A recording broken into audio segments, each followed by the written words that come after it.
Okay so बेटा हम लोगों ने ना प्रीवियस क्लास में ये सीखा था that how can we reduce a system of equation to linear form by substituting the variables using u and v और एनी अदर डिनोशंस। ओके, अब ये जो आपके 3.6 के फर्स्ट क्वेश्चन का फर्स्ट पार्ट है इसी पर बेस्ड है। हमें बस ये पहचानना होता है कि बेटा कॉमन फैक्टर कहाँ पे आ रहा है और क्या आ रहा है। जैसे अगर आप यहाँ पे देखो तो आपको यहाँ पे 1/x दिखाई देगा, यहाँ भी 1/x दिखाई दे रहा है, राइट। एंड आपके जो सेकंड वाला पार्ट है इसका, तो सेकेंड वाला पार्ट है यहाँ पे आपको इधर 1/y और 1/y भी दिखाई दे रहा है। तो जो कॉमन फैक्टर है ना उसको हमेशा हमें सब्स्टिट्यूट करना होता है ना। लेकिन मैंने आपको साथ के साथ में ये भी सिखाया था कि बिना सब्स्टिट्यूशन के भी हमारा काम हो सकता है। तो वो आप पे डिपेंड करता है, बट क्योंकि यहाँ पे बोला गया है, मैंने ये भी कहा था कि जो इंस्ट्रक्टेड होगा हमें उसके अकॉर्डिंग काम करना पड़ेगा। यहाँ बोला गया है कि by reducing them to a pair of linear equation, तो हमें इनको रिड्यूस करना पड़ेगा, है ना। जैसे इंस्ट्रक्शन है वैसे ही काम करना पड़ता है, राइट। तो अगर हम यहाँ पे इसको ध्यान से देखें तो हमें इधर क्या सब्स्टिट्यूट करना है, ध्यान से ऑब्जर्व करना। बेटा जो 1/x आपको दिखाई दे रहा है इसको u मान लो, और जो 1/y आपको दिखाई दे रहा है इसको आप यहाँ पे v मान लेना। तो अगर मैंने इस 1/x को u माना है, ये 2 और 2 तो डिनोमिनेटर में, इनको मैंने जब कुछ माना ही नहीं है तो आपको इनको डिस्टर्ब भी नहीं करना है। इस चीज का ध्यान रखना, जो नंबर जहाँ है वो वही रहेगा अनटिल अनलेस आपने उसको अजम्पशन में इस्तेमाल नहीं कर रहा। कुछ बच्चे इसको क्या करते हैं ना, 2 को भी ऊपर पहुंचा देते हैं। भाई 2 को ऊपर कैसे पहुंचा सकते हो आप, अपन अपने मन से कुछ नहीं कर सकते ना। मैं तो बस 1/x को u माना है तो बस 1/x ही हो जाएगा, 2 तो नीचे रहने वाला है। तो जो इक्वेशन आपके सामने है ये आपकी बन जाएगी u/2 plus v/3 equals to 2। और ये सेकेंड वाली इक्वेशन आपकी बन जाएगी बेटा यहाँ पे u/3 plus v/2 equals to 13/6। जब आप इस वाले की इधर एलसीएम ले लोगे तो एलसीएम कितना आएगा, 6 आएगा आपके पास में। And here you will get 3u plus 2v equals to 2। 6 को क्रॉस मल्टीप्लाई कर देना तो आपके पास में फाइनल फॉर्म आ जाएगा 3u plus 2v equals to 12। ये रही आपकी इक्वेशन नंबर 1, राइट। यहाँ पे भी बेटा आपको एलसीएम लेना है, 3 और 2 का एलसीएम हमारे पास में 6 आ जाएगा। Here you will get 2u plus 3v equals to 13/6। बेटा दोनों तरफ एक एक फ्रैक्शन है और दोनों का डिनोमिनेटर 6 है ना, तो अब आप 6 से 6 काट सकते हो। आप पहले 2 से 6 या 3 से 6 नहीं काट सकते थे। अगर दोनों तरफ बेटा सिंगल सिंगल फ्रैक्शन है तभी उन्हें के डिनोमिनेटर कैंसिल आउट हो सकते हैं, जिसका ध्यान रखना। And our equation will become 2u plus 3v equals to 13। ये आ गया आपकी इक्वेशन नंबर 2। अब देखो दोनों इक्वेशन आपके सामने हैं, आप चाहो जो उस मेथड का यूज कर सकते हो। मैं तो एज यूजुअली एलिमिनेशन ही प्रिस्क्राइब करूंगा और मैं तो वही यूज करता हूँ, है ना। बाकी आपकी इच्छा है। मैं यहाँ पे मान लो मुझे यहाँ पे u को एलिमिनेट करना है। अगर मुझे u को एलिमिनेट करना है तो मैं यहाँ पे क्या करूंगा ना बेटा, इक्वेशन 1 को मल्टीप्लाई कर दूंगा 2 से, सब्ट्रैक्ट कर दूंगा इक्वेशन 2 को 3 से मल्टीप्लाई करके। जब इक्वेशन 1 को 2 से मल्टीप्लाई करोगे तो आपको यहाँ पे मिलेगा 6u प्लस का 4v equals to 24। Second equation को 3 से मल्टीप्लाई करोगे आपको मिलेगा यहाँ पे 6u plus 9v equals to 39, right. बेटा आराम से दोनों को सब्ट्रैक्ट करने पे साइन चेंज होते हैं, यहाँ पे भी माइनस हो जाएगा, यहाँ पे भी माइनस, यहाँ पे भी माइनस। 6u से 6u गया, 4v माइनस 9v हो जाएगा, माइनस का 5v। साइन का बहुत ध्यान रखना, किसका साइन बड़ा किसका साइन छोटा है ना। मतलब नेगेटिव साइन का नंबर बड़ा है कि पॉजिटिव साइन का नंबर बड़ा है, ध्यान रखना। 24 में से 30 माइनस करो क्या बचेगा, माइनस का 15।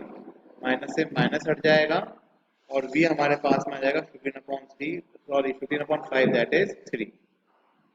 v पता पड़ गया, किसी भी इक्वेशन में पुट कर दो 1 या 2 के अंदर, पुट इन 1। जब 1 में पुट करोगे तो आपके पास में जाएगा ये 3u प्लस 2v, तो 2 इंटू 3 इक्वल्स टू 12। यहाँ पे आएगा 3u प्लस 6 इक्वल्स टू 12। 6 को ट्रांसपोज कर देना बेटा तो 12 माइनस 6 6 हो जाएगा, और u हमारे पास में यहाँ पे आ जाएगा 2। अब हमें u और v दोनों पता पड़ गए ना, हमें बट निकालना क्या था, हमें तो x और y की वैल्यू निकालनी है। अब हमने जो बेटा लेट किया था ना, हमें उसका इस्तेमाल करना होता है, ध्यान रखना। हम लोगों ने 1/x को u माना था। नाउ 1/x को आपने u माना है और u हमारे पास में कितना आया, 2 निकल के आया। तो अगर मैं इसका यूज करूं तो 1/x मेरे पास में आ जाएगा 2। अब बेटा दोनों तरफ सेम एक एक ही फ्रैक्शन है, इनको रेसिप्रोकल कर दो। आप यहाँ पे रेसिप्रोकल कर सकते हो, आप यहाँ पे रेसिप्रोकल नहीं कर सकते क्योंकि यहाँ पे दो अलग अलग फ्रैक्शंस ऐड हो रहे हैं। यहाँ सिंगल फ्रैक्शन है दोनों तरफ, इक्वलिटी के दोनों तरफ सिंगल फ्रैक्शन, तो आप रेसिप्रोकल कर सकते हो। रेसिप्रोकल करोगे तो x की वैल्यू हमारे पास में आ जाएगी 1/2। ठीक है। ऑल्सो बेटा हम लोगों ने अभी अभी 1/y को v माना था, और v अभी हमने कितना निकाला, 3 निकाला था। तो 1/y हमारे पास में 3 होगा। अगेन दोनों तरफ एक एक फ्रैक्शन है, रेसिप्रोकल कर देना, तो y हमारे पास में कितना आ जाएगा, 1/3। तो इस तरीके से बेटा आप है ना सोल्यूशन फाइंड करते हो इस टाइप की इक्वेशन का। ठीक है। ओके, जब आप बेटा थर्ड वाले पार्ट को देखते हो ना, तो यहाँ पे आपके दिमाग में एक थॉट आता है, एंड थॉट ये है कि यहाँ पे तो अपॉन में दे रखा है और यहाँ पे अपॉन में कुछ दे ही रखा। कोई बात नहीं, मत देना, तो हमें क्या फर्क पड़ना है भाई। हमें तो ये पता है कि जब हमारे पास में डिनोमिनेटर के अंदर वेरिएबल होगा, तभी बेसिकली हम लोग क्या करेंगे ना, सब्स्टिट्यूशन का इस्तेमाल, मतलब रिड्यूस करने का इस्तेमाल करेंगे। अगर डिनोमिनेटर के अंदर हमारे पास में वेरिएबल है ही नहीं, तो सब कुछ बढ़िया है, चलने दो, क्या दिक्कत आ रही है। ठीक है, बट यहाँ पे एक तरफ तो और एक तरफ नहीं है। तो जिस तरफ हमारे पास में डिनोमिनेटर के अंदर वेरिएबल है, बस उस वाले पोर्शन को लेट कर देना, बाकी सबको एज इट इज चलने देना, क्या फर्क पड़ता है। ठीक है। कहने का मतलब ये है कि दोनों में बेटा 1/x कॉमन फैक्टर आ रहा है ना, तो बस 1/x को है ना यू लेट कर लो। y को तो कुछ करने की जरूरत है ही नहीं, डिस्टर्ब करना ही नहीं, ऑलरेडी सही जगह पे दे रखा है आपने। तो 1/x को अगर u ले लोगे तो ये इक्वेशन, अब देखना बेटा 4 ऊपर है तो 4 को नीचे मत ले आना। ये बन जाएगा हमारे पास में 4u plus 3v equal to 14। Sorry, देखो ये गलती मुझसे भी हो गई, v नहीं आएगा यहाँ पे, यहाँ पे हम लोग को लिखना है 3y equal to 14, equation number 1। यहाँ पे भी हमने बस 1/x को u लिया है, तो ये बनेगा आपके पास में 3u minus 4y equal to 23, equation number 2। अब ये एज यूजुअल आपके पास में linear equation in two variable के फॉर्म में रिड्यूस हो चुकी है। All we need to do is to eliminate one of the variable to find the other variable. मैं यहाँ पे y को एलिमिनेट करने की कोशिश करता हूँ। तो उसके लिए इधर मैं लिख दूंगा कि इक्वेशन 1 को मल्टीप्लाई कर देंगे 4 से, उसमें हम ऐड कर देंगे इक्वेशन 2 को, बट 3 से मल्टीप्लाई करने के बाद। तो हमारे पास में जो कुछ फॉर्म बनेगा कुछ ऐसा बनेगा, 16u plus 12y, 14 into 4 is 56। अब इक्वेशन 2 को ऐड करना है 3 से मल्टीप्लाई करके, तो यहाँ पे आएगा हमारे पास में 9u minus 12y, 23 into 3 is 69, right. आराम से ऐड कर देंगे, ऐड करते ही तो कैंसिल आउट, 16 और 9 हमारे पास में कितना हो जाएगा, 25u। इनको ऐड करते हैं, 9 और 6 15, और 6 और 6 12, तो बेटा u हमारे पास में आ जाएगा 125/25, दैट इज 5, है ना, u 5 आ गया। किसी भी इक्वेशन में पुट कर दो, है ना, 1 या 2 के अंदर, पुट इन 1। जब 1 में पुट करोगे तो आपको मिलेगा 4 into 5 plus 3y equal to 14, 20 plus 3y equals to 14।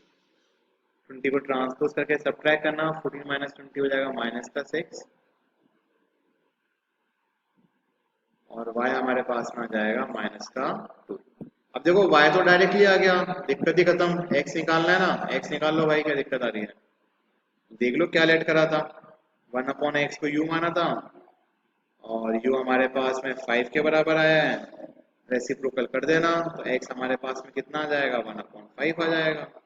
That's it. इस तरीके से आप u x और y दोनों फाइंड कर सकते हो बिना किसी दिक्कत के। ठीक है।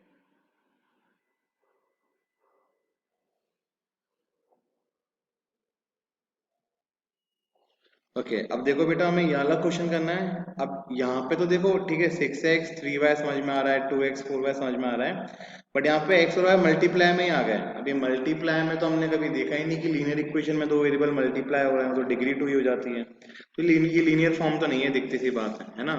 जरूरी नहीं है कि है ना जो एक लाइन में लिखा है वो लीनियर होता है। यहाँ पे हमें ये भी, हमें डिग्री चेक करनी होती है। यहाँ पे देखो x और y मल्टीप्लाई हो रहे हैं, दो वेरिएबल्स तो मल्टीप्लाई हो ही नहीं सकते ना लीनियर इक्वेशन के अंदर।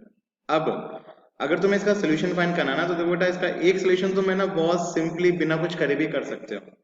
मान लो बेटा अगर मैंने x को 0 ले लिया और मैंने y को भी 0 ले लिया, तो उस कंडीशन में देखो क्या होगा, यहाँ पे 6 इंटू 0 0, 3 इंटू जीरो जीरो, और 6 इंटू जीरो भी जीरो हो जाएगा। आर एच एस और एल एच एस बराबर आ जाएंगे, मतलब ये सेटिस्फाई कर दिए इसको, और यहाँ पे भी इसको सेटिस्फाई करेगा, zero plus zero equal to zero. तो इसके हमारे पास में ना बेटा दो तरीके के सोल्यूशन निकल के आते हैं। पहला केस तो होता है जिसमें हम एक्स और वाई को क्या ले लेते हैं, जीरो ले लेते हैं, तो this is the first case, इस चीज का ध्यान रखना। केस वन, तो ये हमारे पास में सोल्यूशन हो जाएगा, देयरफॉर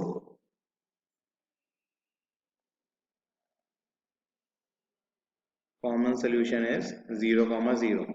लेकिन आंसर यहीं तक ही खत्म नहीं होता, हमारे पास में केस टू भी बनेगा। यहाँ पे जो मैंने बेटा केस लिया ना, यहाँ पे मैंने इनको रिड्यूस नहीं करा linear equation in two variables में, बट हमें क्वेश्चन में साफ साफ इंस्ट्रक्टेड है जो हमारे पास में यहाँ दे रखा है कि we need to solve the following pair of equation by reducing them to a pair of linear equation. So first we need to reduce them, ये मैंने reduce नहीं करा है, बट ये एक कंसेप्ट होता है जो आपको पता होना चाहिए, इसलिए मैंने एडिशनली बता दिया। अब अपन इसको रिड्यूस करते हैं यहाँ पे, ठीक है। रिड्यूस करने के लिए क्या करेंगे ना, ये जो आपको एक्स और वाई दिखाई दे रहा है, इस एक्स मतलब पूरी इक्वेशन को एक्स वाई से ना डिवाइड कर दो, दोनों इक्वेशंस को। पहले मैं इधर इक्वेशंस लिख लेता हूँ, मुझे यहाँ दे रखा है 6x plus 3y equal to 6xy, and मुझे यहाँ पे दूसरी इक्वेशन दे रखी है 2x plus 4y equal to 5xy। दोनों इक्वेशंस को मतलब अपन एक ही करके करेंगे, ऑब्वियसली डिवाइड कर देना एक्स वाई से, ठीक है, डिवाइड बाय एक्स वाई। अब बेटा यहाँ पे है ना थोड़ा सा हमारे पास में कॉन्ट्रडिक्शन क्रिएट हो जाता है। वो कॉन्ट्रडिक्शन क्या है, देखो अगर मैंने एक्स और वाई को जीरो मान लिया है तो हमें पता है कि डिनोमिनेटर कभी भी जीरो नहीं हो सकता, और यहाँ पे तो मैं जीरो इंटू जीरो से डिवाइड करवा रहा हूँ। इस वजह से जो केस वन होता है ना, ये तब तक ही एप्लीकेबल है जब तक हम लोग इसको लीनियर इक्वेशन में रिड्यूस नहीं करना चाहते हैं। बट अगर आपने इसको लीनियर इक्वेशन में रिड्यूस करने की ठान ली है, तो उस केस में तो हम कभी भी एक्स और वाई को जीरो ले ही नहीं सकते, क्योंकि denominator could not shall not be zero. ये तो हम लोगों ने रैशनल नंबर की डेफिनेशन में पढ़ रखा होता है सबसे पहले, ठीक है, कि डिनोमिनेटर जीरो नहीं हो सकता। तो इसलिए इस मैंने इसको केस वन लेके करा है। बट जब आप रिड्यूस करना चाहोगे तब आप आपके पास में बन जाएगी 6x अपॉन एक्स वाई, हर एक टर्म को डिवाइड करेंगे अपन, है ना, 3y upon x y equal to 6xy upon x y. अब देखो यहाँ x से x कट गया, यहाँ y से y कट गया, xy से xy कट गया, हमारे पास में बन जाएगी 6 upon y plus 3 upon x equal to 6, right. यहाँ पे भी जब अपन ये चीज करेंगे तो हमें इधर क्या मिलेगा, 2x upon x y plus 4y upon x y equal to 5xy upon x y. Again x से x कटेगा, यहाँ y से y कटेगा, और xy से xy कटेगा, और जो इक्वेशन यहाँ पे मिलेगी वो मिलेगी हमें 2 upon y plus 4 upon x equal to 5। अब बेटा इसको हमें रिड्यूस करना है। अब देखो इसके आगे तो आप लोगों ने सीख ही रखा है, फिर कुछ देर से आप यही सब तो कर रहे हो। इसमें 1 अपॉन वाई है, 1 upon y, 1 upon x, 1 upon x, तो 1 अपॉन एक्स को यू ले लेना आराम से। Let 1 upon x equals to u, और 1 अपॉन वाई को ले लेना v। तो मैं 3 अपॉन एक्स वाली चीज को पहले लिख रहा हूँ, that is 3u plus 6v equal to 6, है ना। इसको थोड़ा सिंप्लीफाई कर सकते हैं, 3 कॉमन लेके कैंसिल आउट कर देना, यहाँ से 3 कॉमन आ रहा है तो अंदर क्या बचेगा आपके पास में, u plus 2v equal to 6, क्योंकि 3 कॉमन ले लिया, अगर 3 से हम 6 को 2 टाइम्स काट सकते हैं, तो equation will be u plus 2v equal to 2, equation number 1। जब हम सेकेंड इक्वेशन की बात करते हैं इस वाले की ना, तो ये हमारे पास में क्या बन जाएगी, 4u plus 2v equal to 5। कुछ कॉमन आके कैंसिल आउट दोगे तो इक्वेशन 2 मार्क करते हैं। बेटा दोनों में 2v आ रहा है ना, तो बढ़िया आराम से इक्वेशन 1 में से इक्वेशन 2 को सब्ट्रैक्ट कर दो, या 2 में से 1 को सब्ट्रैक्ट कर दो, जो तुम्हें अच्छा लगे।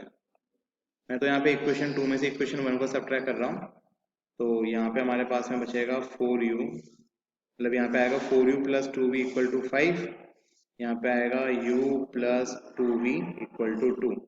सब्ट्रैक्शन करने पे साइन चेंज होगा, minus minus minus, 4u minus u हो जाएगा हमारे पास में 3u, 2v से 2v गया, 5 माइनस 2 3 हो जाएगा, और यहाँ से u आ जाएगा 3 अपॉन 3, दैट इज 1।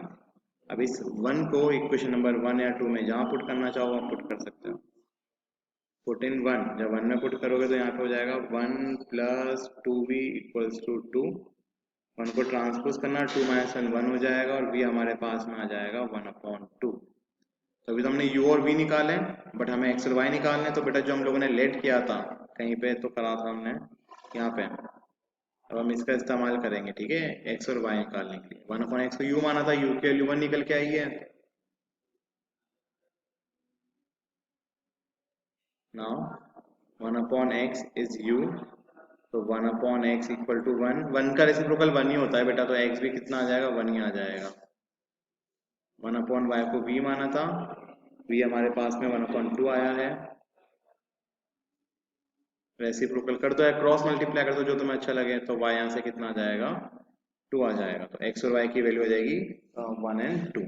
तो आप खुद देख सकते हो कि हमारे पास में 2 आंसर आई। तो केस 1 का आंसर, जब हमने रिड्यूस नहीं करना चाहा, बट जैसे आप रिड्यूस करना चाहोगे तो फिर इस आंसर को वहां इस्तेमाल नहीं कर सकते, क्योंकि वहां पे डिनोमिनेटर कभी भी 0 नहीं हो सकता। तो सेकंड आंसर आएगा हमारे पास में 1,2, या फिर x1 और y2, राइट।